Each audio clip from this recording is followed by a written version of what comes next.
54 বছরও চলে গেল, নামাজের আইনটা কেউ আনতে পারলো না। আল্লাহ রাব্বুল আলামিন বলছেন, দেশ যারা শাসন করবে, দেশ যারা ক্ষমতা পাবে, হাতে যাদের পাওয়ার চলে আসবে, আমি আল্লাহ বলে দিচ্ছি 4টা বিধান তারা রাষ্ট্রে কার্যকর করবে। আমি আল্লাহ আসমান এবং জমিনের রহমতের বরকতের দরজা খুলে দেব।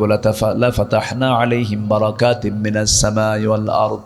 4টা বিধান আল্লাহ বলছেন, আল্লাযীনা ইম্মাক্কান্নাহুম ফিল আরদি আকামুস সালাহ ওয়া আতাবুস যাকাহ وأمروا بالمعروف ونهوا عن المنكر ولله عاقبة الأمور। জোরে বলুন আল্লাহু আকবার।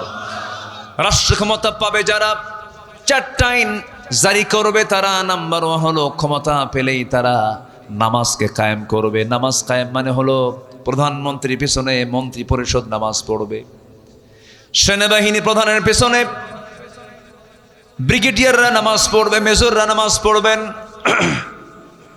ওসির পিছনে দারোগা নামাজ পড়বে, এসপির পিছনে ওসিরা নামাজ পড়বে, এমপির পিছনে জনগণ নামাজ পড়বেন। প্রত্যেকটা জায়গায় নামাজের পরিবেশ চলে আসবে। নামাজ যখন রাষ্ট্রীয় পর্যায়ে কায়েম হয়ে যাবে, সমাজ থেকে সুদ, জেনা, ব্যভিচার সব বন্ধ হয়ে যাবে। কূপের ভিতরে বিড়াল পড়ে মারা গেছে, আগে কি তুলবেন? মরা বিড়াল না পানি? কি তুলবেন আগে? বিড়াল। বিড়াল থুইয়া পানি তুললে কি পুকুর, ওই কূপ কি পাক হবে? পাক হবে না। আগে মরা বিড়াল তুলতে হবে। সুদ ঘুষ রেখে আপনি ইমানটা টিকে রাখবেন কেমনে বলেন? খুব কঠিন তো, পর্দা করা কঠিন। বোরকা পরলে পরে সন্দেহ করে বলে এটা জঙ্গি। টুপি দাড়ি তো এই তো কিছুদিন আগেই চরম একটা বিপদের কারণ ছিল। কি যে টর্চার গুলো করা হয়েছে, কি যে জুলুম গুলো করা হয়েছে। আল্লামা সাঈদীর মতো মানুষকে তারা রাখতে পারে নাই। আল্লামা সাঈদীর মতো একটা রত্নকে তিলে তিলে জেলে ভরে শেষ পর্যন্ত টেকনিক করে, কৌশল করে, ষড়যন্ত্র করে তাকে দুনিয়া থেকে বিদায় করে দেওয়া হয়েছে। সম্মানিত ভাইয়েরা, জুলুমের তো একটা সীমা ছিল। আল্লাহ তাআলা ধরেন না, কিন্তু ধরলে আল্লাহ ছাড়েন না। আমরা সততা নিয়ে থাকবো। জোরে বলি ইনশাআল্লাহ, আর জোরে বলি ইনশাআল্লাহ। নাম্বার 2, আমানতদারিতা। আমরা আমানত রক্ষা করব। জোরে বলি ইনশাআল্লাহ। কষ্ট হচ্ছে? থাকো। আমার খুব আদরের, খুব ভালোবাসি ওকে, খুব স্নেহ করি, আমাকে খুব ফলো করে, আলোচনা শোনে, ফলো করে, খুব ভালো। দোয়া করবেন আপনারা সবাই, আল্লাহ যেন বড় দ্বীনের দাঈ বানায় নেন। জোরে বলি আল্লাহুম্মা আমিন। সম্মানিত ভাইয়েরা, আমানতদারিতা এটা একটা বিশাল গুণ। রাষ্ট্র একটা আমানত। রাষ্ট্র একটা কি বলেন তো?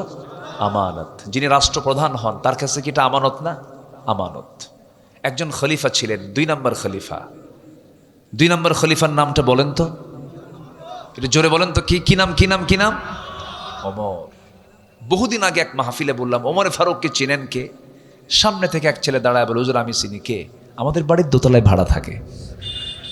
বুঝলেন? এই ওমর কিন্তু সেই ওমর না। এই ওমর হচ্ছে সেই ওমর যে ওমর রসুলকে মারতে গিয়ে তরবারি রসুলের পায়ের কাছে রেখে কালিমা পরে মুসলমান হয়েছিলেন। শুধু পরাজিত হয়েছিলেন কোরআনের কাছে।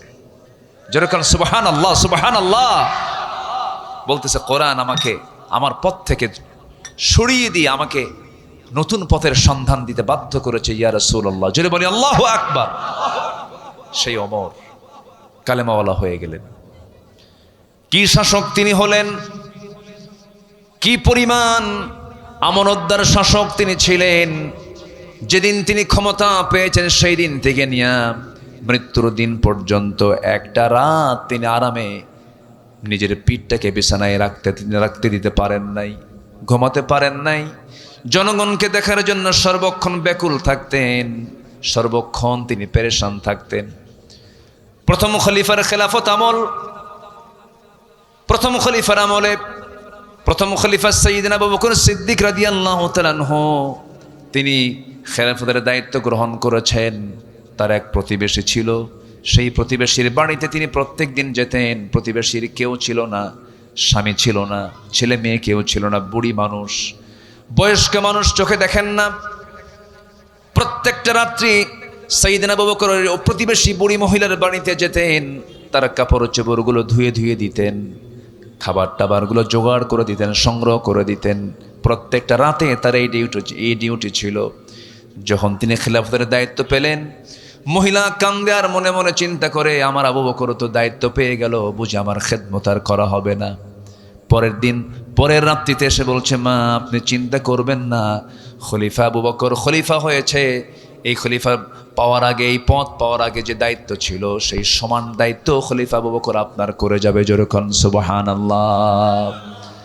প্রত্যেকটা দিন, প্রত্যেকটা রাত্রি তিনি আসেন। শেষ রাত্রে তিনি এসে ওই মহিলার খেদমত করে যান, সব কাজগুলো জোগাড় করে যান।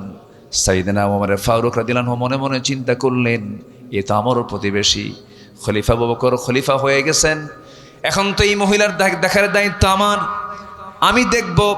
এই চিন্তা করে এক রাতে তিনি এসে দরজায় নক করেছেন, বুড়িমা দরজা খুলুন, আমি আপনার সেবা করতে আসছি। কেন সেবার প্রয়োজন নাই কেন, একজন সেবা করে চলে গেছে। ভাবলেন আজকে রাত্রে কে সেবা করলো? আবু বকর ভাই তো আমার খলিফা হয়ে গেছে, তার তো সময় নাই। পরপর 3টা রাত ওই বুড়ি মহিলার দরজার পাশে লুকোচুরি করে দেখতে নেন, কিন্তু দেখতে পান না। 4র্থ দিন তাকে ধরে ফেলেছেন, খপ করে তার হাত চেপে ধরেই দেখেন কেউ না, প্রথম খলিফা আবু বকর সিদ্দিক রাদিয়াল্লাহু তাআলা আনহু। ওমর ফারুক বলছেন, ভাই রে, খেলাফতের দায়িত্ব গ্রহণও করবেন, আবার রাত জেগে জেগে এই সমস্ত কাজগুলো করবেন, আমাদের কিছু করার সুযোগ দেন। প্রথম খলিফা আবু বকর বলছেন, ওমর, হাসরের ময়দানে আমার বোঝা তো তোমার পিঠে যাবে না, প্রতিবেশীর হক আমাকে আদায় করতে দাও। একটানা 2 বছর প্রথম খলিফা আবু বকর সিদ্দিক রাদিয়াল্লাহু আনহু ওই মহিলার খেদমত করে গেছেন। দুনিয়া থেকে তিনি বিদায় নিয়েছেন, মহিলার কাছে সংবাদটা যায় নাই, খলিফার ইন্তেকাল হয়ে গেছে। দ্বিতীয় খলিফার দায়িত্ব যখন গ্রহণ করেছেন ওমর ফারুক রাদিয়াল্লাহু তাআলা আনহু, তার রেখে যাওয়া দায়িত্ব তিনি এবার পেলেন। ওই মহিলার বাড়িতে গেলেন, দরজায় কড়া নাড়লেন, দরজা খুলে দিয়েছে। মহিলা জানে না আবু বকর মারা গেছে। ওমর ফারুক ভিতরে ঢুকে কাজ টাজ করে দিয়েছেন, সব কিছু ধোয়া কমপ্লিট করে ফেলেছেন, সব কিছু প্রস্তুত করে দিয়ে তিনি বের হয়ে আসছেন। মহিলা খেতে বসেছেন, খেজুর খেতে নিয়া। খেজুর যখন একটা মুখে দিয়ে কামড় মেরেছেন, খেজুরের মধ্যে বিচিটা তার দাঁতের সঙ্গে লেগে গেছে। ইন্না লিল্লাহ বলে ভাবতেছেন, বুঝতে পেরেছি আমার আসল খাদেম আবু বকর দুনিয়াতে নাই। কারণ আমার আবু বকর যখন আমার খেদমত করতে আসতো, সে শুধু খেজুরগুলো ধুয়ে দিত না, খেজুরের ভিতরে রাখা সেই সমস্ত খেজুরের যে বিচিগুলো সে ছড়ায়া দিত, যেন আমার খেতে কোনো কষ্ট না হয়। আমার আবু বকর দুনিয়াতে নাই, নতুন খাদেম আমার ঘরে ঢুকছে। যখন সুবহানাল্লাহ। তারা কি ছিলেন, এক একজন আরেকজনের থেকে আরো উন্নত চরিত্র ছিল। আল্লাহু আকবার। মহিলা বুঝতে পেরেছেন যে আমার আবু বকর চলে গেছে। আমার আবু বকর খেজুরটা শুধু ধুয়ে দিত না, বিচি শুদ্ধ আলাদা করে দিত। আল্লাহু আকবার বলে। একদিন রাতের আধারে সাইয়্যিদনা আবু বকর সিদ্দিক রাদিয়াল্লাহু তাআলা আনহু খালি পায়ে হাঁটতেছেন, পাথর আলো রাস্তা, খালি পায়ে হেঁটে হেঁটে যাচ্ছিলেন। এমন সময় ওমর ফারুক তাকে দেখে ফেলে বলছেন, আবু বকর সিদ্দিক রাদিয়াল্লাহু আনহু খলিফাতুল মুসলিমিন, আপনি খালি পায়ে হাঁটতেছেন, পাথরের চোকা পাথরের আঘাতে আপনার পা ফেটে যাবে, রক্তাক্ত হয়ে যাবেন, জুতা পায়ে কেন হাঁটছেন না আপনি? এই গভীর রাত্রিতে চোখে দেখতেছেন না, পা তো ক্ষতিগ্রস্ত হয়ে যাবে। তিনি বলছেন, ওমর, আমি জুতা পায়ে হাঁটবো কেমনে? জুতার তলার সাথে পাথরের একটা আঘাত লাগবে, একটা বড় আওয়াজ সৃষ্টি হয়ে যাবে। সে আওয়াজে যদি এই গভীর রাতে যদি আমার জনগণের ঘুমের যদি কোনো ব্যাঘাত হয়ে যায়, কিয়ামতের দিন আমি আবু বকর আমাকে আসামির কাঠগড়ায় দাঁড়িয়ে তারা জবাবদিহি করা লাগবে। আল্লাহু আকবার বলবেন না? এই জন্য আমি খালি পায়ে হাঁটতেছি, আমার জনগণের যেন ঘুমের ব্যাঘাত না হয়। আর নেতা আসবেন ঢাকা থেকে নওগাঁ, 3 ঘন্টা হাইওয়ে বন্ধ, নেতার গাড়ির সামনে 50, পিছনে 50টা গাড়ি। আর ওমরে ফারুক অর্ধ দুনিয়ার শাসনকর্তা, কেউ নাই, সামনেও নাই, পিছনেও নাই, একা ছোট্ট একটা ছড়ি নিয়ে গোটা রাজত্ব করেছেন, কাউকে লাগে নাই। আল্লাহু আকবার বলেন। দিলে ছিল কার ভয়? কার ভয় ছিল? আল্লাহর ভয়। একজন খাদেমকে সাথে নিয়ে তিনি উঠে চড়ে বের হয়েছেন, চলে গেছেন তিনি জেরুজালেমের উদ্দেশ্যে। তো সেই সময় একবার ওই খাদেম রশি টেনে তাকে নিয়ে যাচ্ছে। কিছুক্ষণ পর ওমরে ফারুক বলছেন, এই খাদেম, তুমি তোমার রশি ছাড়ো, আমি উঠ থেকে নামলাম। কেন? তুমি শুধু রশি টানবা, আমি রশি টানবো না? আমিরুল মুমিনিন, আপনি কি বলেন? এটা কি সম্ভব? আমি উঠে চড়বো আর আপনি লাগাম টানবেন, এটা কি হয়? তিনি বলছেন, তুমি আল্লাহর গোলাম, আমিও আল্লাহর গোলাম, আমাকেও চলতে হবে, তোমাকেও চলতে হবে। কিয়ামতের দিন কি জবাব দেব? একবার আমাকে টানতে দাও, তুমি একবার টানো, দুজন সমান করে যায়। আল্লাহু আকবার বলা যাবে না ভাই? গন্তব্যে পৌঁছে গেছেন। যে রাষ্ট্রের মেহমান হয়ে গেছেন তারা তাকে অভিবাদন জানাচ্ছে। ওই সময় আল্লাহর কি কাম, উটের পিঠে যে চড়ে আছে ওটাই হলো খাদেম, আর লাগাম যে ধরে আছে ওটা হচ্ছে ওমর। আর সবাই সেলুট জানাচ্ছে, সবাই ওয়েলকাম জানাচ্ছে হলো ওই খাদেমকে। খাদেমকে আমি না, ও যে ওমর, ও যে রশি ধরে আছে। সুবহানাল্লাহ বলবেন না?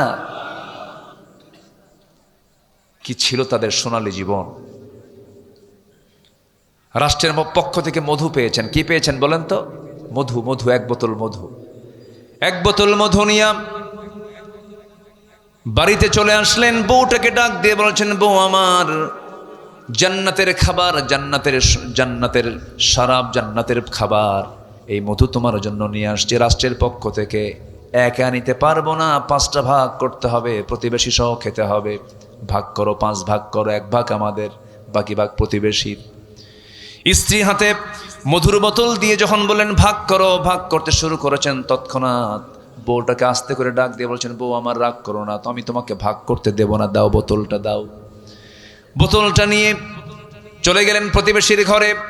প্রতিবেশীর ঘরে গিয়ে বলছেন, প্রতিবেশী, এই যে বোতল দিলাম মধুর, সমান 5টা ভাগে ভাগ করে আমাকে 1টা ভাগ দিয়ে বাকি 4 ভাগ তোমরা সমানভাবে নিয়ে নিবা। সেই মধুর যে অংশের 5 ভাগের 1 ভাগ অংশটুকু নিয়ে সেই বোতল, সেই মধুটা নিয়ে এবার স্ত্রীর সামনে চলে আসছেন। বলুন তো, কোনো স্বামী যদি স্ত্রীর সামনে থেকে যদি এরকম করে মধুর বোতল ভাগের দায়িত্ব দেওয়ার পরও যদি আবার নিয়ে নেয়, কি মন কি একটু খারাপ হতে পারে নাকি? হ্যাঁ, লাগতে পারে। আপনাদের বউরা মনে হয় সবাই রাবেয়া বসরি মনে হয়, ভাবসাব তো খুব ভালোই মনে হচ্ছে। লাগতে পারে।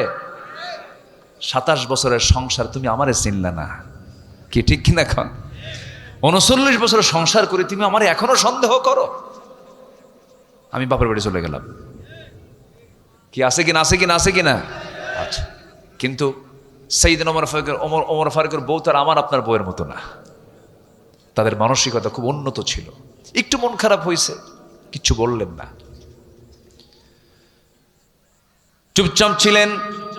ওমর ফারুক রাদিয়াল্লাহু তাআলা আনহু আস্তে করে চলে আসলেন, এসে বলছেন, আমার স্ত্রী, মন খারাপ করো না, আমি তোমাকে দারুণ মহাব্বত করি, তোমাকে সম্মান করি। আমি রাষ্ট্র চালাই, তুমি আমার পরিবার চালাও। তুমি যদি আমার পরিবার চালাতে ব্যর্থ হতে, আমি রাষ্ট্র চালাতেও ব্যর্থ হয়ে যেতাম। তুমি আমার পরিবারকে তুমি সামলাও, অনেক বড় তুমি খেদমত করো, আমি চিরকৃতজ্ঞ তোমার কাছে। কিন্তু তুমি আমাকে সন্দেহ করো না, আল্লাহর কসম, আমি তোমাকে সন্দেহ করে তোমার হাত থেকে মধুর বোতলটা নেই নাই। মধুর বোতলটা নেওয়ার হেতু হলো, মধুর বোতলটা নেওয়ার কারণ হলো, মধুর বোতল আমি এই জন্য নিয়েছি, আমি তোমাকে ভাগের জন্য করতে দেই নাই। তুমি সমান ভাগই ভাগ করবে, কিন্তু যে মধুটা ভাগ করতে যাবে অন্তত সমান হলেও কিছু মধু তো তার হাতে লেগে যাবে, তোমার হাতে লেগে যাবে। এটা 1 ফোঁটা হোক, 2 ফোঁটা হোক, এই যে 1 ফোঁটা 2 ফোঁটা মধু আমাদের ভাগে বেশি আসবে, এটা আমি চাই নাই মনে করে মধুভাগের দায়িত্ব আমরা অন্যের কাঁধে চাপায়া দিয়েছি। সুবহানাল্লাহ বলা যাবে না? এগুলোর নাম আমানত। এগুলোর নাম কি বলেন? আমানত। ওমর ফারুক রাদিয়াল্লাহু তাআলা আনহু কোন এক রাতের আধারে সাইয়েদনা আলীকে সাথে নিয়ে প্রত্যন্ত অঞ্চলে চলে গেলেন। গ্রামীণ জীবনের একদম রুট লেভেলে চলে গেছেন, প্রত্যন্ত চলে গিয়ে দেখেন ছোট্ট একটা কুঠির ঘরের মধ্যে একজন বুড়িমা বসে আছে। বুড়িমাকে ডাক দিয়ে বলছেন, বুড়িমা কেমন আছেন? ভালো, তবে খুব ভালো না। কেন? ওমর লোকটা ভালো না। কে ভালো না? কন কার সামনে কয়? খলিফার সামনে বলে। আমি কি আলোচনা করব ভাই? আচ্ছা, কেন ভালো না? কি হয়েছে? কি সে তো আমাকে দেখতেই আসে না, সে আমাকে দেখতেই আসে না। কিন্তু সামনে কে কে কে দাঁড়ায় আছে? কে দাঁড়ায় আছে? ওমরে ফারুক। সাইয়েদনা ওমরে ফারুক বললেন, মা ওমর দেখতে আসবে কেমনে? কারণ ওমর যে আপনাকে দেখতে আসবে সেই মদিনা থেকে আপনার বাড়িটা বহু দূর, প্রত্যন্ত অঞ্চল, এত দূর কি আসা যায় নাকি? ওমর তো এই জন্য আসতে পারে না। নিজের পরিচয় গোপন করলেন। মহিলার চক্ষু লাল হয়ে গেছে। মহিলা খেপে গিয়ে বলছে, যে লোক দায়িত্ব পালন করতে পারবে না, যে লোক আসতে পারবে না, সে ওমরের দায়িত্ব গ্রহণ করার কি দরকার ছিল? কি কথা কি বুঝতেছেন? বুড়িও কম না। সাইয়েদনা ওমর ফারুকের চোখে পানি চলে আসছে। হারে তাই তো, আমি পারবই না, আমি কেন দায়িত্বভার গ্রহণ করেছি? ওমরে ফারুক নিশ্চিত হয়ে গেলেন, এই মহিলা মামলা দিলে আমি আখিরাতে জামিন পাবো না।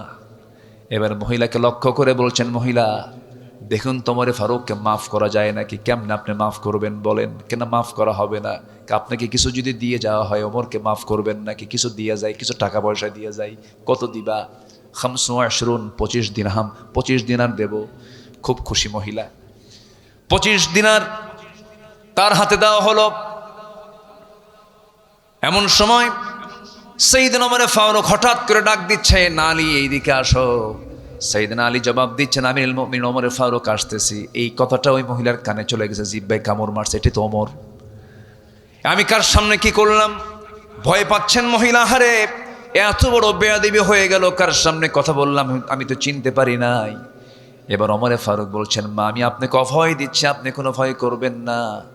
আপনি যে আমার কাছ থেকে যে বিনিময়ে গ্রহণ করেছেন, এই বিনিময়টা আমি লিখিত করতে চাই, দলিল করতে চাই।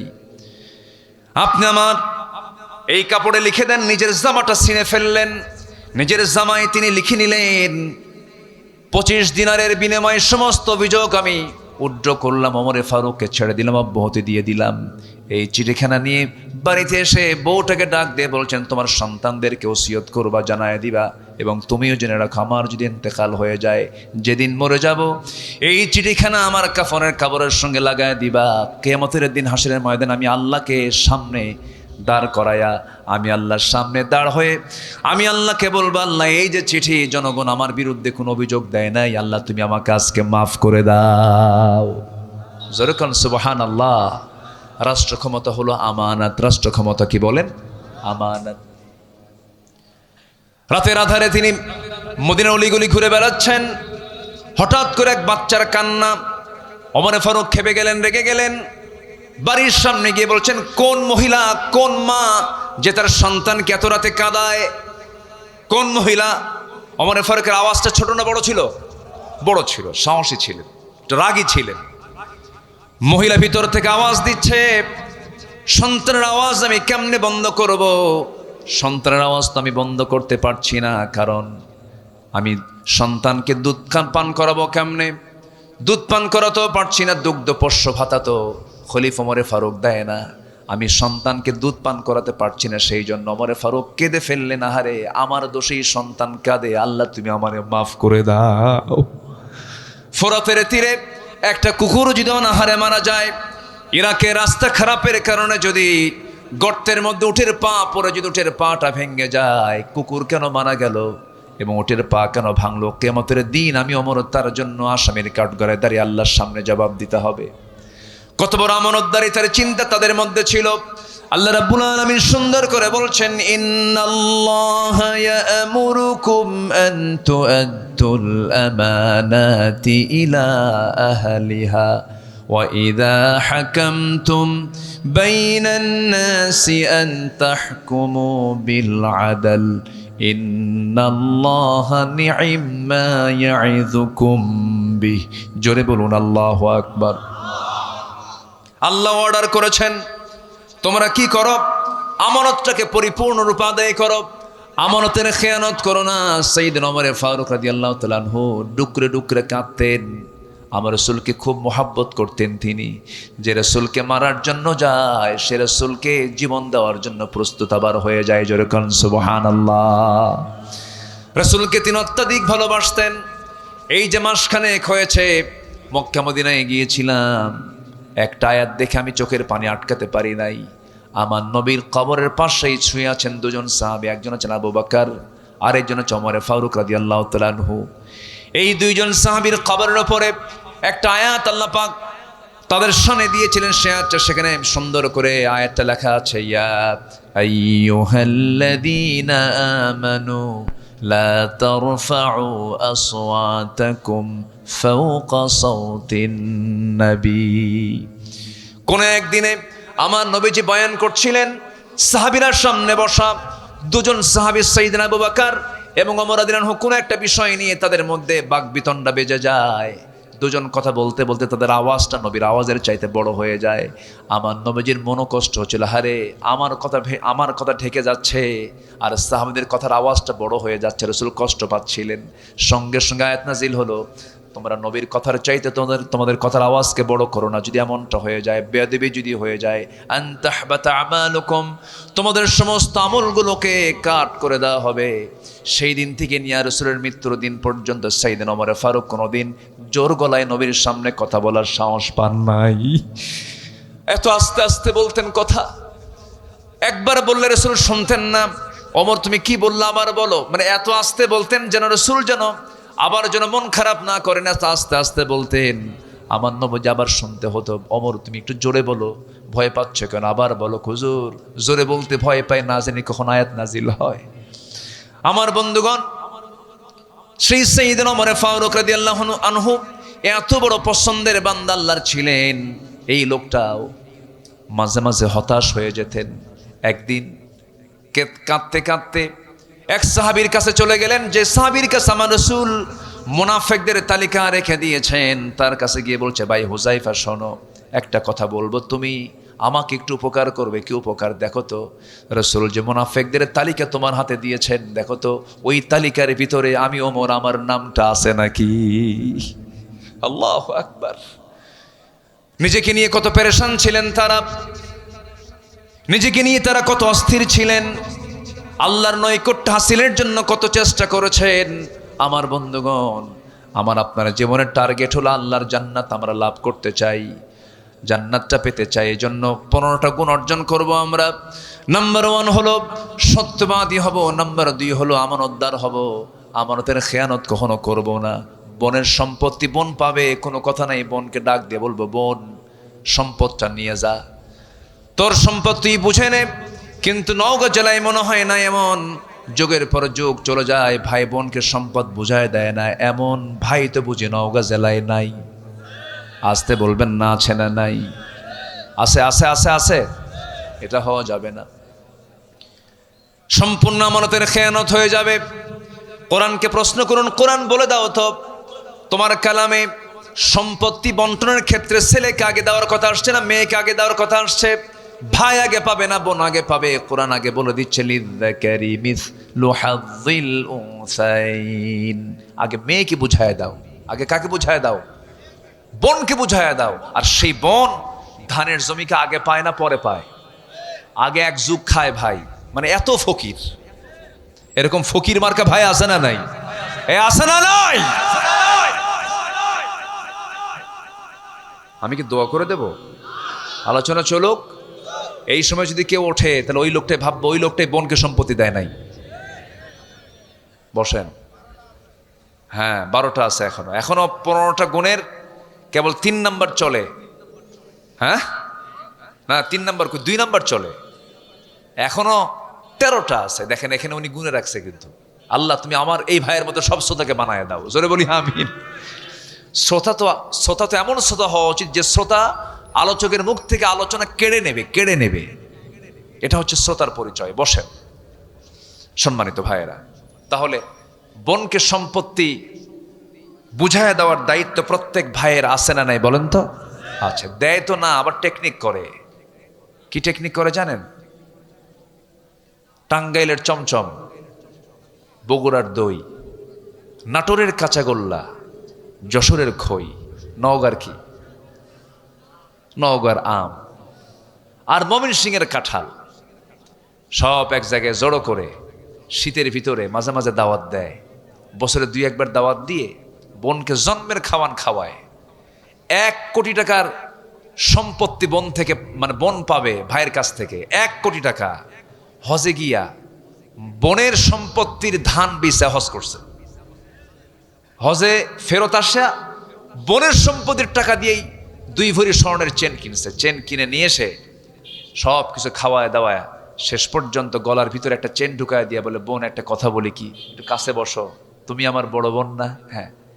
তোমার সংসার হয়ে গেছে? হ্যাঁ। কত কষ্টে আছে তোমার ভাই, একটা কথা বলি বোন, কি অংশ নিলে না ধ্বংস হয়? দেখছেন কত বড় বাটপার। এই আছে না নাই, আছে না নাই, কি আমানতদারিতা দেখেন। হজ করে আসছে কিন্তু কি কষ্ট পাচ্ছেন আপনারা? না ভাবতেছেন হুজুর ওয়াজ শুনতে এসে তো বিপদে পড়ে গেলাম, সম্পত্তি ভাগ হয়ে গেল, এরকম ভাবতেছেন নাকি?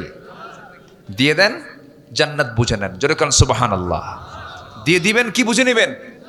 জান্নাত বুঝে নেবেন। সর্বনিম্ন জান্নাত হবে 10টা পৃথিবীর মতো একটা জান্নাত।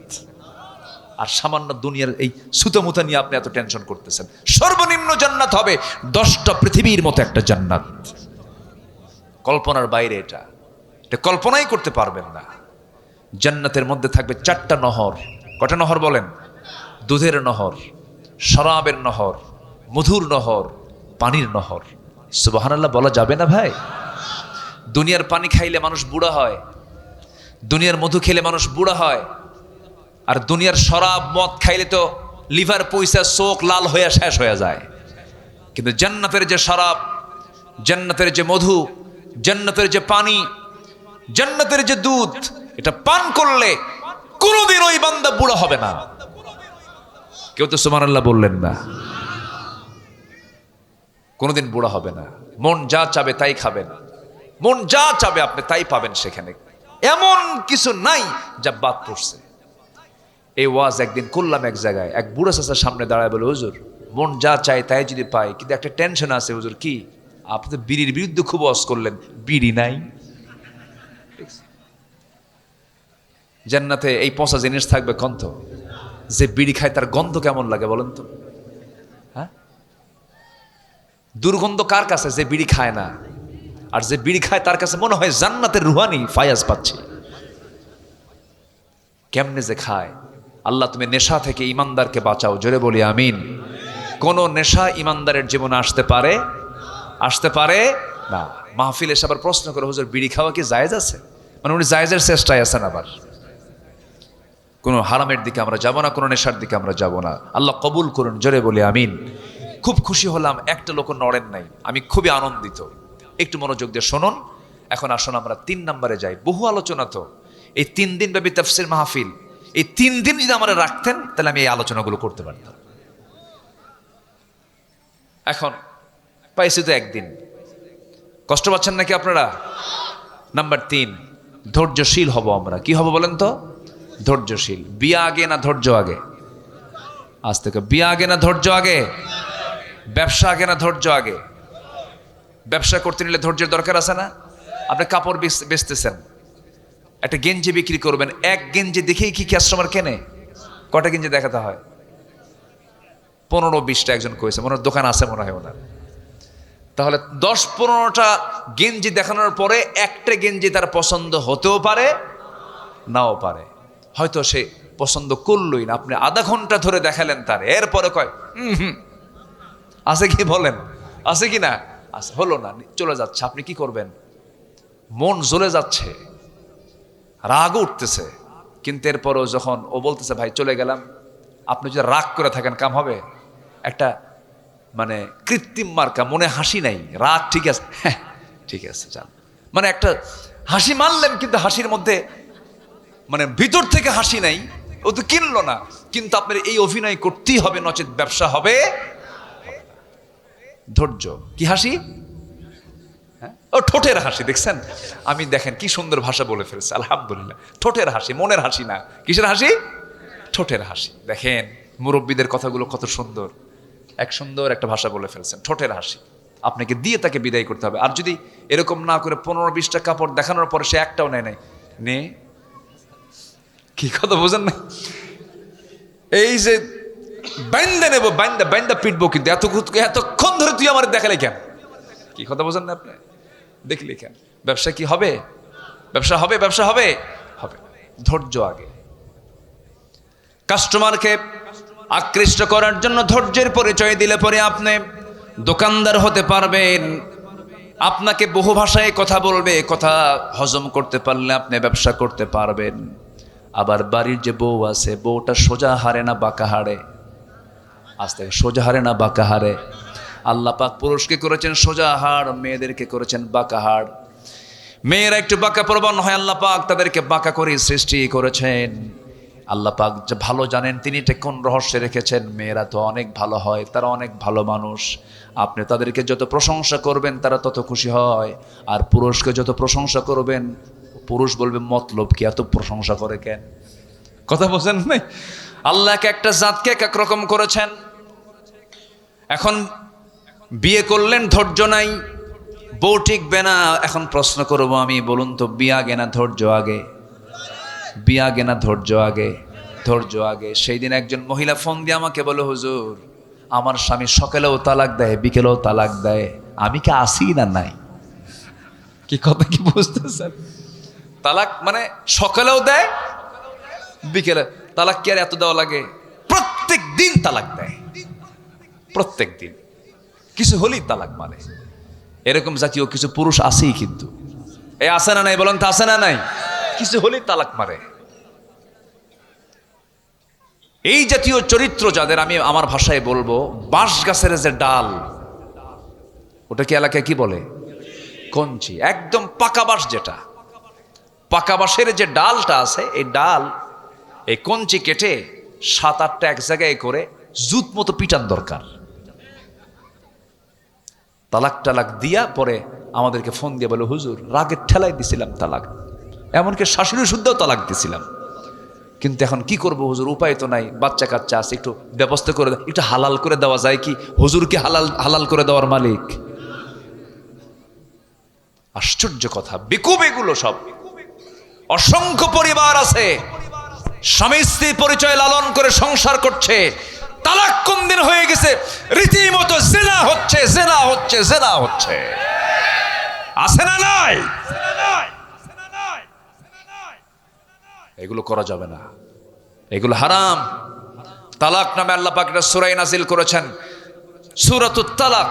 তালাকের পন্থা আছে, পথ আছে। 3 তুহুরে তালাক দিতে হবে, সালিশ ডাকতে হবে, বসতে হবে। ওয়াহজুরুহুন্না ফিল মাদাজি'i, বিছানা পৃথক করে দিতে হবে। বহু পর্ব, সব পর্ববাদ 100 তালাক। ওরে পিটান দরকার না? এখন বলেন, বিয়ে আগে না ধৈর্য আগে? বলেন, বিয়ে আগে না ধৈর্য আগে? আচ্ছা বলেন তো, এই কথাগুলো বলা কি শুধু জরুরি না মহা জরুরি? এই কথাগুলো কি বলার দরকার আছে? বেকায়দায় পড়ে যায় অনেক ফ্যামিলি, এরকম বেকায়দায় আছে, চরম বেকায়দা। এটা আপনি রাগ করবেন, রাগ করলে আপনি হেরে যাবেন। রাগ কোনো যোগ্যতা না, রাগ হলো জঙ্গল। রাগ কি? আর ধৈর্য হলো বাগান। ধৈর্য কি বলেন? বাগান। রাগে জঙ্গল, জঙ্গল জঙ্গল তো এমনি এমনি হয়। আর ধৈর্য যদি আনেন তখন এটা হয়ে যাবে হলো বাগান। বাগানে পরিশ্রম করতে হয়। ধৈর্য একটা যোগ্যতা। ধৈর্য যার মধ্যে থাকবে সে সাকসেস হবে, দুনিয়াতেও আখিরাতেও। আমরা ধৈর্যশীল হব। জোরে বলি ইনশাআল্লাহ। আর জোরে বলি ইনশাআল্লাহ। সকল নবী রাগী ছিলেন না ধৈর্যশীল ছিলেন? আমাদের আব্বা কে?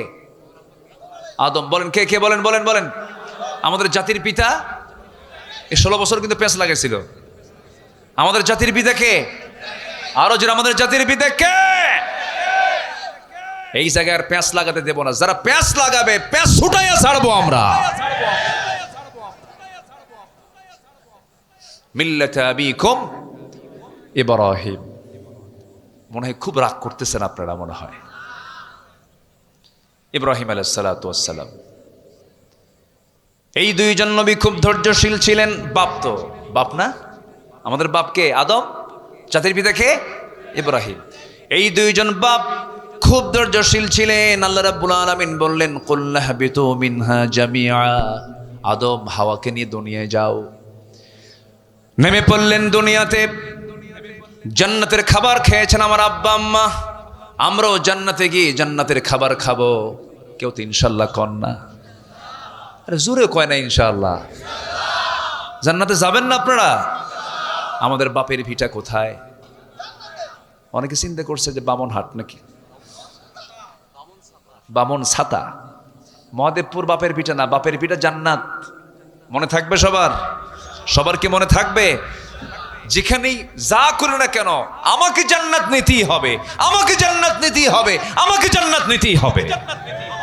এটা হলো টার্গেট, এটা হলো প্ল্যান।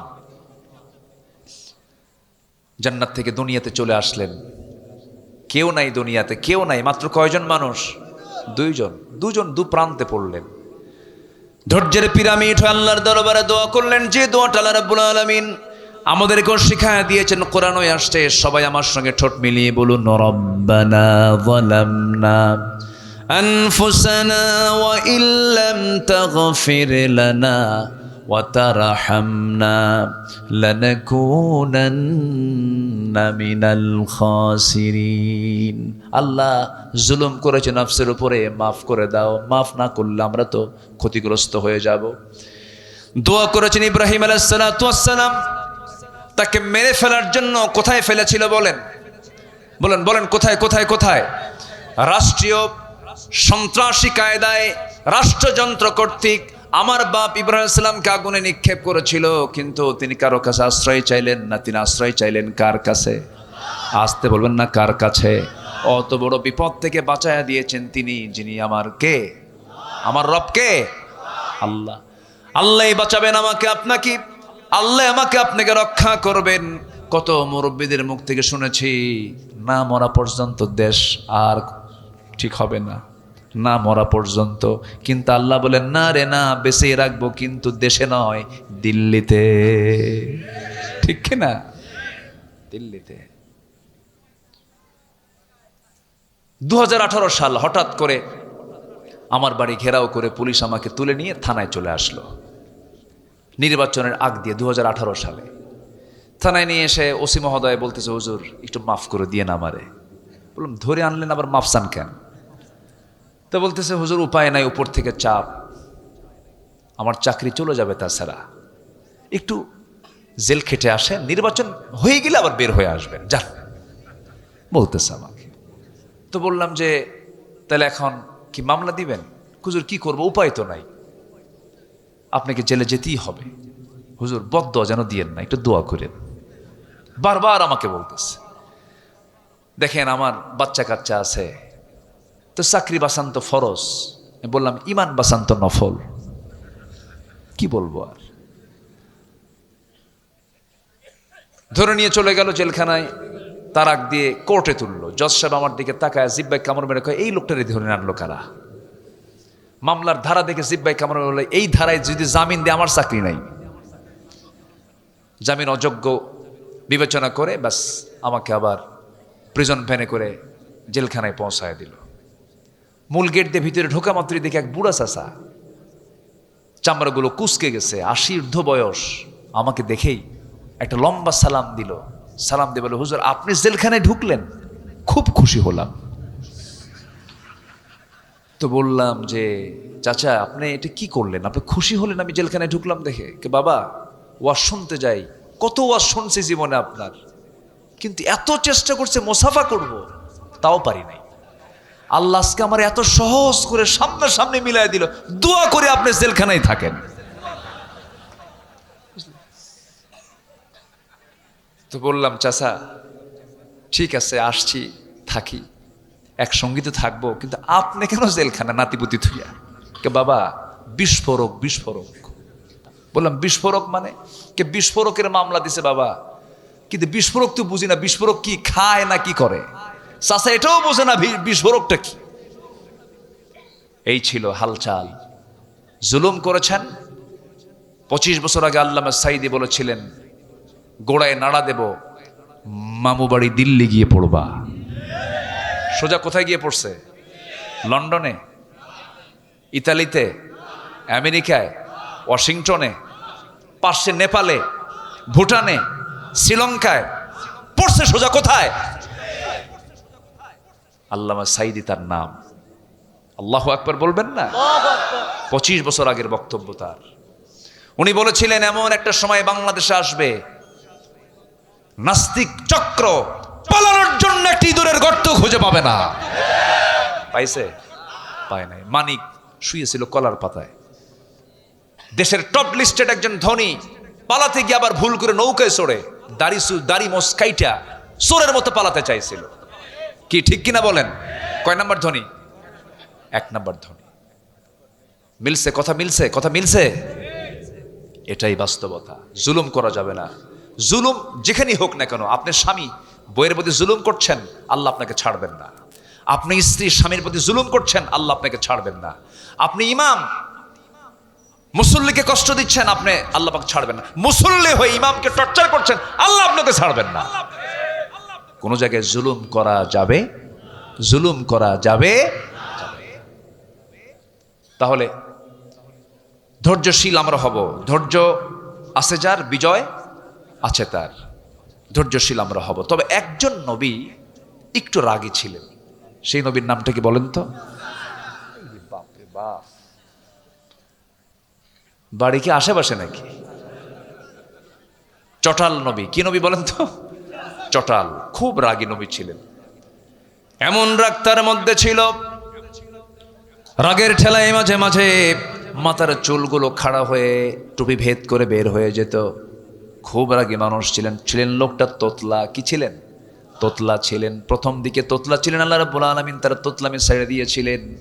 তিনি সুস্থ হয়েছিলেন, আল্লাহর কাছে চেয়েছিলেন, আল্লাহ তুমি আমার জিহ্বাকে সোজা করে দাও। রব্বিশ রাহলি সদরি ওয়াসিরলি আমরি। এরকম করে তিনি দোয়া করেছিলেন। যারা তোতলা হয় তারা রাগী হয়।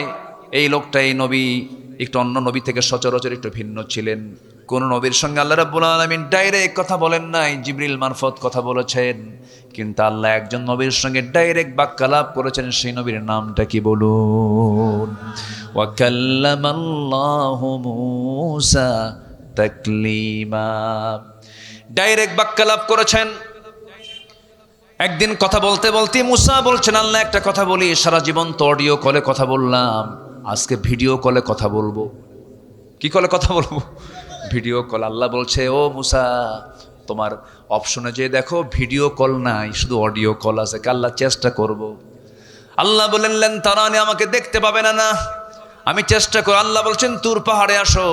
ওয়াত্তিন ওয়াজ্জাইতুনি ওয়া তুরি সিনিন ওয়া হাযাল বালাদিল আমিন। তুর পাহাড়ে চলে আসো। মুসা মুসকি মুসকি হাসি মেরে বলছে, আল্লাহ তুমি এত দূরের পাহাড়ের নাম নিলা, আমার আশেপাশে এত পাহাড় আছে, 800 মাইল দূরের পাহাড়ের নাম নিলা, আমি মুসাও কম না, আমি তোমাকে দেখতে দৌড় মেরে হলেও সেখানেই যাব। আমার বন্ধুগণ, আল্লাহকে দেখতে পেলেন না, কারণ এই চর্মচক্ষু দিয়ে আল্লাহকে দেখার কোনো ক্ষমতা আমাদের এই জাগতিক জীবনে নাই। তবে আল্লাহকে আমরা দেখব তৃপ্তি ভরে জান্নাতের মধ্যে। জোরে বলি ইনশাআল্লাহ। আল্লাহ কার মতো? আল্লাহ আল্লাহর মতো। কি সুন্দর করে জবাব দিয়েছেন একজন। আল্লাহ তার আল্লাহর মতো। জোরে করে আল্লাহু আকবার বলেন। আমরা জান্নাতে গিয়ে তাকে দেখতে চাই। আল্লাহু আকবার। আল্লাহ কবুল করুন। জোরে বলি আমিন। আমার বন্ধুগণ, এই মূসা আলাইহিস সালামের প্রচন্ড রাগ ছিল। হঠাৎ করে একদিন তার সামনে একজন বেয়াদব বেয়াদবি করতেছে।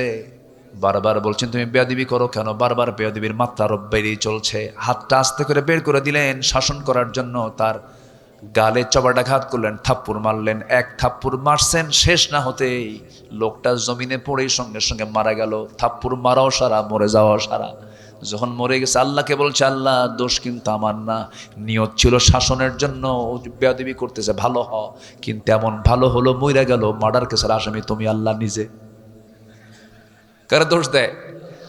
আল্লাহ বলছে, মুসা শোনো, তোমার বিরুদ্ধে ফেরাউন হত্যার হুলিয়া জারি করেছে, আর টিকতে পারবে না, তুমি এখন এখান থেকে বের হয়ে যাও, হিজরত করো। কারণ আমার প্রিয় বান্দা দুনিয়াতে আরো এসেছে, তারা কেউ টিকতে পারে নাই, মাতৃভূমি ছাড়তে হয়েছে। আমার নবীও মাতৃভূমি ছেড়েছেন।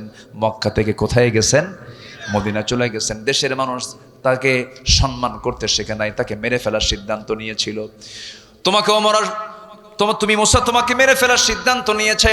আল্লাহ বলছেন তুমি দেশ থেকে চলে যাও, দেশ থেকে বের হয়ে যাও।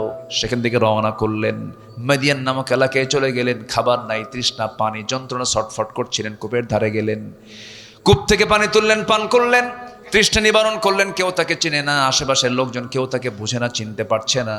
হঠাৎ করে দূর থেকে লক্ষ্য করে দেখেন দুজন মহিলা হাতে বালতি করে পানি তোলার জন্য কূপের ধারে আসে, দাঁড়ায় আছে, কূপ থেকে পানি নেয় না। এবার মুসা বলছেন, ও মহিলা দাঁড়ায় আসো কেন, কূপ থেকে পানি নিয়ে চলে যাও, সন্ধ্যার পরে তো তোমাদের কষ্ট হবে, সন্ধ্যার পরে মেয়েরা বাইরে থাকতে নেই।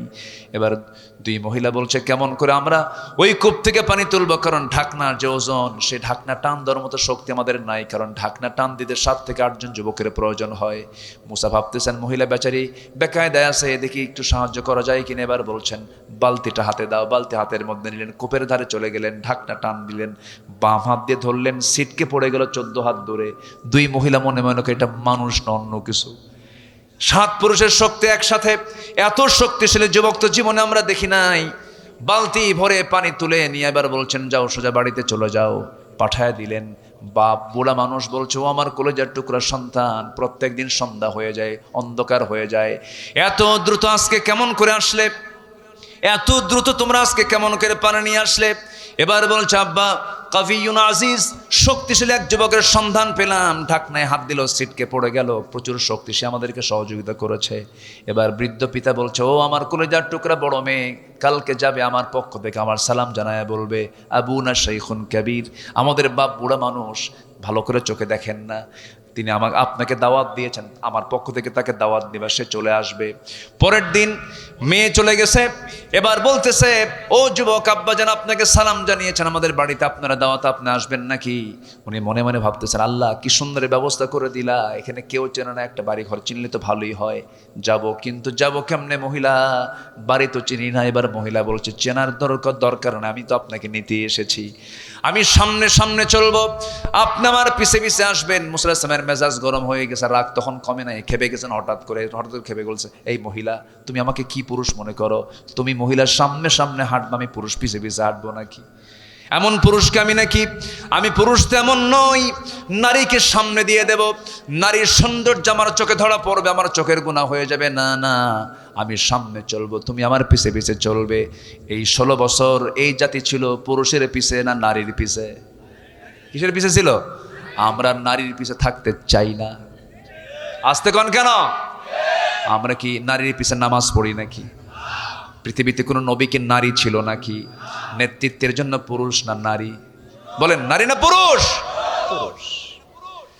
মুসা আলাইহিস সালাম বলেন, আমি সামনে সামনে যাব, তুমি মহিলা আমার পিছে পিছে চলবে, তুমি শুধু 2টা শব্দ উচ্চারণ করবে, ভুল যদি করি, ডান দিকে রাস্তা যদি বাম দিকে যায় তখন বলবে ডান, আবার বাম দিকে রাস্তা যদি ডান দিকে যায় তুমি বলবা বাম। শুধু 2টা শব্দ শুধু মুখ থেকে বের করবে, ডান বাম, তবে ভুল হলে বলবে, ভুল না হলে কথা বলারও দরকার নাই। কারণ তুমি যদি বেশি বেশি ঘন ঘন কথা বলো, তোমার কথার মধ্যে সৌন্দর্য চলে আসলে পরে আমার গুনাহ হয়ে যাবে, চোখের গুনাহ হবে, একটা কথা বলতে পারবা না, বেশি কথা বলবা না। এবার মহিলা মনে মনে চিন্তা করে, গতকালকে দেখলাম শক্তিশালী যুবক, আজকে দেখি চরিত্রবান যুবক বটে, সে আমানতদার মনে করে, নারী জাতিকে সম্মান করে, মনে মনে পছন্দ। কি কথা কি বুঝতেছেন? কথা কি বুঝতেছেন আপনারা? মনে মনে পছন্দ হয়ে গেছে। কেন? চরিত্রবান যুবক, আমানতদার যুবক, চেয়ে থাকে না, পর্দার নিয়ম রক্ষা করে চলে, গায়ের শক্তি ভালো।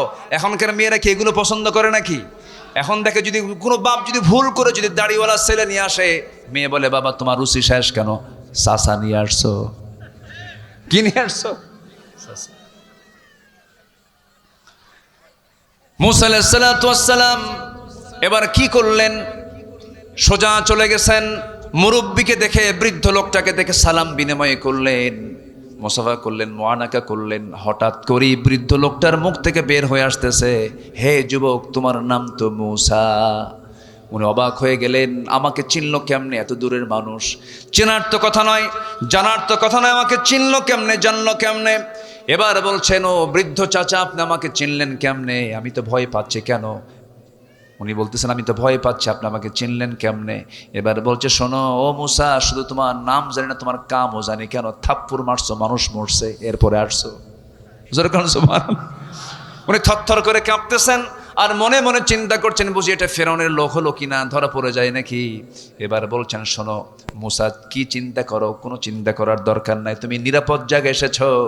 আমি শুধু বুড়াদের কাতারের সাধারণ বুড়া আমি নই, আমি হলাম সেই ব্যক্তি। ওয়া ইলা মাদিয়ানা আখাহুম শুআইবা, আমি হলাম মাদিয়ানবাসীর জন্য যাকে আল্লাহ রাব্বুল আলামিন নবী করে পাঠিয়েছেন, আল্লাহর পয়গম্বর শুআইব আলাইহিস সালাতু ওয়াস সালাম। আমি নবী, তুমি নবীর সামনে কথা বলতেছো। দারুণ খুশি মুসা, তখন তিনি নবী হন নাই, খুশি হয়ে জড়িয়ে ধরলেন, আবার তাকে সম্মান জানালেন। এবার বলছে, শোনো, গতকালকে আমার মেয়েকে দেখেছ, আজকে আমার মেয়েকে দেখেছ, দেখার পর্ব শেষ করে দিলাম। আমার দুইটা মেয়ের যে কোনো একটা মেয়েকে আমি তোমার সঙ্গে বিয়ে দিতে চাই, তুমি কি বিয়ে করবা নাকি? এবার মুসা বলছেন, যখন তখন। কি কথা কি বুঝতেছেন? কি কি কি যখন তখন বিয়ে করব আমি।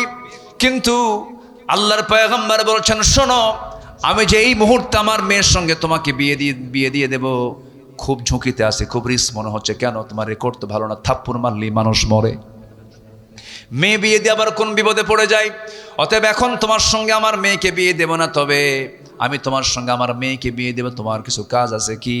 আমার বাড়িতে কিছু ছাগল আছে, ছাগলের পালগুলোকে তোমার পালতে হবে। 8 বছর হলে পরে অনার্স কোর্স, 10 বছর হলে পরে মাস্টার্স কোর্স হয়ে যাবে। তুমি যদি এই ছাগলগুলোকে লালন পালন করতে পারো, আমি আমার মেয়েকে তোমার সঙ্গে বিয়ে দিয়ে দেব, তোমার বড় উপকার হয়ে যাবে। আমি তো আল্লাহর নবী বলছি, তুমি কি মানবে নাকি? খুব সন্তুষ্ট চিত্তে গ্রহণ করলেন। আহারে, আল্লাহর পয়গম্বর অর্ডার করেছে, মানলাম, করব। আচ্ছা বলুন তো, পৃথিবীতে সবচাইতে শান্ত ভদ্র একটা শান্ত জাতির একটা প্রাণী আছে, তার নাম হলো ছাগল। কি শান্ত না? শান্ত। ছাগল যদি একবারে ব্রেক মারা বোঝেন তো, 4 পায়ের সামনের 2 পা যদি একবার গিয়ার ফেলে বুঝলেন তো, একবার যদি ব্রেক মেরে ফেলে, ব্রেক মারার সঙ্গে সঙ্গে আপনার দড়ি ছেড়ে আপনি বের হয়ে যাবেন, বলবে তুই যা, আমি যাব না। দারুণ বাঁকা প্রাণী। এই ছাগল পালার দায়িত্ব দেওয়া হলো এই আল্লাহর পয়গম্বর মুসা আলাইহিস সালামের কাঁধে। এই দায়িত্ব পড়ে গেছে। কষ্ট করে করে 10টা বছর ছাগল পালন করলেন। 10ম বছরের শেষ দিন সেই ছাগলগুলো নিয়ে যখন বাড়িতে ফিরবেন, হঠাৎ করে একটা ছাগল পাল থেকে ইবনে কাসিরে আসছে। একদিকে মাল্লা দৌড়, সেই দৌড় মারা ছাগলের দিকে আল্লাহ নবীও মারছেন দৌড়। ছাগল যত দৌড়ায়, আল্লাহ নবী তত দৌড়ায়। দৌড় যত বেশি, রাগ তত বেশি। রাখতে রাখতে রাখতে রাখতে চূড়ান্ত লেভেলে চলে গেছে। ছাগল থেমে গেছে, ছাগল আর পারল না। ছাগল থেমে থরথর করে কাঁপতেছে। এবার রাগে গোস্বায় ফেটে পড়ে 2 হাত দিয়ে 2 পা শক্ত করে ধরেই শূন্যের উপরে খাড়া করেছেন, 1 আছাড় মারবেন। কিন্তু লক্ষ্য করে দেখেন, ছাগলটার চোখ মুখে দারুণ ভয়, চরম কাঁপতেছে। শরীরের লোমকূপ থেকে টপ টপ করে ঘাম ঝরতেছে। দেখলেন ছাগলটা তো ছাগলে, ওকে মেরে লাভটা কি? ও তো বোঝেই না ওকে মেরে লাভটা কি। আস্তে করে তার মধ্যে একটু ধৈর্য চলে আসলো, সান্ত্বনা চলে আসলো। 2 পা ছেড়ে দিয়া ছাগলটাকে কোলের মধ্যে নিয়ে আদর করলেন, মোহাব্বত করলেন, দয়া পরবশ হলেন, তার প্রতি রহম দিল হলেন। আল্লাহ বললেন, মুসা রাগ কমে গেছে, নবুয়ত দিয়ে দিলাম। যেরকম সুবহানাল্লাহ। তাহলে নবুয়ত পেতে হলেও কি লাগে? আস্তে করে কি লাগে? কি লাগে? কি লাগে? কি লাগে? ধৈর্য লাগে। আসেন দোয়া করি। আলোচনা শুনবেন আপনারা? একদম জাস্ট 12টা বাজে, একদম 12টা কাটায় না 12টা। মাফ করবেন কে? আসতে বলবেন না, মাফ করবেন কে? ক্ষমা চাইবে বান্দা, ক্ষমা করবেন কে? আমাদের ক্ষমা চাওয়া হলো বান্দার কাজ, আর ক্ষমা চাওয়া হলো বান্দার কাজ, মাফ করে দেওয়া কার কাজ? আল্লাহর কাজ। আমাদের কাজ আমরা করব, আল্লাহর কাজ আল্লাহ করবেন। আল্লাহর কাছে আমরা যখন চাবো, লজ্জা নিয়ে চাবো না লজ্জাহীন হয়ে চাবো? বলেন, হায়া নিয়ে না বেহায়া হয়ে? হায়া নিয়ে চাইলে আপনি পাবেন না, বেহায়ার মতো চাইতে হবে।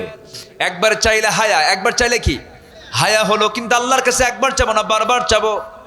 আল্লাহর কাছে চাবো আমরা হায়া নিয়ে না বেহায়া হয়ে। আল্লাহ দাও, দাও আল্লাহ, দাও আল্লাহ। হায়া না বেহায়া? বেহায়ার মতো চাইতে হবে, কোনো লজ্জা নিয়ে চাওয়া যাবে না। যা মনে চাবে চাবেন, বারবার চাবেন আপনারা। সবাই চাবো আমরা, জোরে বলি ইনশাআল্লাহ। নাম্বার 8 হলো আল্লাহ তাআলা বান্দার পছন্দনীয় কিছু গুণ দেখতে চান। এর মধ্যে আরেকটা হলো, সেটা হলো দয়া থাকা, সহানুভূতি থাকা, রহমত থাকা। খুযিল আফওয়া ওয়া আমুর বিল আরফি ওয়া আ'রিদ আনিল জাহিলিন। নাম্বার 9 হলো তাওয়াদু, নম্রতা। আল্লাহর যারা বান্দা হবে উগ্র হবে না, অহংকারী হবে না। وعباد الرحمن الذين يمشون على الأرض هونا وإذا خاطبهم الجاهلون قالوا سلاما। নাম্বার 10 হলো শুকরিয়া আদায় করার, কৃতজ্ঞ হওয়া। লা ইন শাকারতুম লা আযীদান্নাকুম ওয়া লা ইন কাফারতুম ইন্না আযাবি লাশাদীদ। নাম্বার 11 হলো শুজাআ, সাহসী হওয়া। ইমানদাররা ভীরু হবে না, সাহসী হবে। পিছপা হবে না, সামনে যাবে। বলেন, পিছপা হবে না, সামনে যাবে। ইউকতাল আও ইয়াগলিব ফাসাউফা নুতিহি আজরান আযীমা। অনেক লম্বা লম্বা ব্যাখ্যা ছিল। নাম্বার 12 হলো নেক কাজের আদেশ দেওয়া, মন্দ কাজ থেকে বিরত রাখা। আল্লাহ রাব্বুল আলামিন বলেন, কুনতুম খায়রা উম্মাতিন উখরিজাত লিন-নাসি তা'মুরুনা বিল মা'রুফি ওয়া তানহাউনা আনিল মুনকার। নাম্বার 13 হলো বিশ্বাসযোগ্যতা অর্জন করা। والذين هم لأماناتهم وعهدهم راعون। নাম্বার 14 হলো নিষ্ঠাবান হওয়া, যে কোনো কাজে নিষ্ঠার সাথে দায়িত্ব পালন করা, অবহেলা না করা। আল্লাহ রাব্বুল আলামিন সুন্দর করে বান্দাকে বলছেন, বান্দারে আমি কেন তোমাকে দুনিয়াতে পাঠিয়েছি। আল্লাযী খালাকাল মাউতা ওয়াল হায়াতা লিয়াবলুয়াকুম আইয়ুকুম আহসানু আমালা। সর্বশেষ যে গুণটা সেটা হলো সহনশীল হওয়া। আল্লাহ তাআলা সহনশীল, আল্লাহ হালিম। আল্লাহ কি? হালিম। হালিম বলেন তো, আল্লাহ কি বলেন? হালিম, সহনশীল তিনি। ক্রোধকে সংবরণ করতে হবে। রেগে গেছেন, সংবরণ করতে হবে। খেপে গেছেন, নিজেকে কন্ট্রোল করতে হবে। আল্লাহ রাব্বুল আলামিন বলেন, আল্লাহ কাকে ভালোবাসেন? والكاظمين الغيظ والعافين عن الناس والله يحب المحسنين। যারা ক্রোধকে সংবরণ করবে, মানুষকে মাফ করে দেবে, আল্লাহ এই সমস্ত মুহসিন বান্দাদেরকে দারুণ দারুণ ভালোবাসেন। জোরে বলি সুবহানাল্লাহ। এই যে 15টা গুণ, এই 15টা চারিত্রিক গুণ যদি জাতির মধ্যে চলে আসে, এই জাতিকে পাহারা দেওয়ার জন্য পুলিশ লাগবে না, এই জাতি পাহারা দেওয়ার জন্য কোনো বিজিবি লাগবে না, কোনো প্রশাসন লাগবে না। এই 15টি চরিত্র কোনো বান্দার মধ্যে আসলে বান্দা নিজের জন্য নিজেই যথেষ্ট হয়ে যাবে। জোরে বলি সুবহানাল্লাহ। এই 15টা গুণ এই জাতির মধ্যে আল্লাহ তাআলা উপস্থিত করে দেন। জোরে বলি আল্লাহুম্মা আমিন। আমার মা যারা আসছেন, মাদেরকে একটু বলে দেই, আপনার বাড়িতে 3টা জিনিস নিশ্চিত করবেন। আমার মা, আপনার সন্তানের মা, ঘরে থাকেন, বাড়ির মধ্যে থাকেন, কত কাজ করেন, খুব ভালো হয়ে যাবে। সবগুলো কাজ আপনার ইবাদত বলে গণ্য হবে। 3টা জিনিস নিশ্চিত করে ফেলবেন। আমার ভাইরাও জেনে রাখেন, প্রত্যেক বাড়িতে 3টা জিনিস যেন রেগুলার থাকে। নাম্বার 1 হলো ঘুম থেকে উঠেই যে কাজটা হবে, ফজরের 4 রাকাত নামাজ, এবং তারপরে যে মূল্যবান কাজ যেটা হবে সেটা হলো তেলাওয়াত। কি হবে বলেন? তেলাওয়াত। কি বলেন? কি বলেন? বলেন, তেলাওয়াত। 1 নাম্বার হলো নামাজ। বাচ্চাকে আগে স্কুলে যেতে বলবো না, নামাজ পড়তে বলবো? বলেন, মাদ্রাসায় যাওয়া আগে, স্কুলে যাওয়া আগে, নামাজ আগে? নামাজ আগে। নাম্বার 2 হলো তেলাওয়াত। আল্লাহর কসম করে বলে যাচ্ছে আমার ভাইয়ের, আমি বলে দিচ্ছি, আপনি মাথায় রাখবেন, যে বাড়িতে কোরআন তেলাওয়াত নিয়মিত হবে, সেই বাড়িতে শয়তান কখনো ওয়াসওয়াসা দিতে পারে না। সেই বাড়িতে বড় ধরনের কোনো রোগ আসবে না, রোগ বালাই হবে না। কোরআন তেমন একটা কিতাবের নাম, তেলাওয়াত আছে যে পরিবারে, যে দেহে, সেই দেহে রোগ আসে না। যেরকম সুবহানাল্লাহ। ওয়ানুনাজ্জিলু মিনাল কুরআনি মা হুয়া শিফাউন ওয়া রাহমাহ। আল্লাহ কবুল করুন। জোরে বলি আমিন। নাম্বার 3 হলো আমার মা, যে কাজটা আল্লাহ রাব্বুল আলামিন ফরজ আকারে দিয়েছেন সেটা হলো পর্দার বিধানটা নিশ্চিত করতে হবে। পর্দাটা বাড়িতে 16 আনা থাকতে হবে। বোরকা পরলে কি পর্দা হয় নাকি? বোরকা পরলেন, চাচাতো ভাই, মামাতো ভাই, দুলা ভাই, দেবর ভাসুর দেখা করলেন, পর্দার শেষ হয়ে গেল। আচ্ছা বলেন তো, দূরের মানুষের ক্ষতি বেশি না কাছের মানুষের ক্ষতি বেশি? কাছের মানুষের বেড়া ক্ষেত খায়। কি কথা কি বুঝতেছেন? আপনার কথা বুঝতেছেন? বেড়া খেত খায়। এই জন্য কাছের মানুষ যারা, তাদের ব্যাপারে আপনারা পর্দার ব্যাপারে খুব সজাগ থাকবেন। দেবরের সঙ্গে দেখা করা যাবে না, ভাসুরের সঙ্গে দেখা করা যাবে না, খালাতো ভাই মামাতো ভাই, খুব সাবধানে আমরা চলাফেরা করব।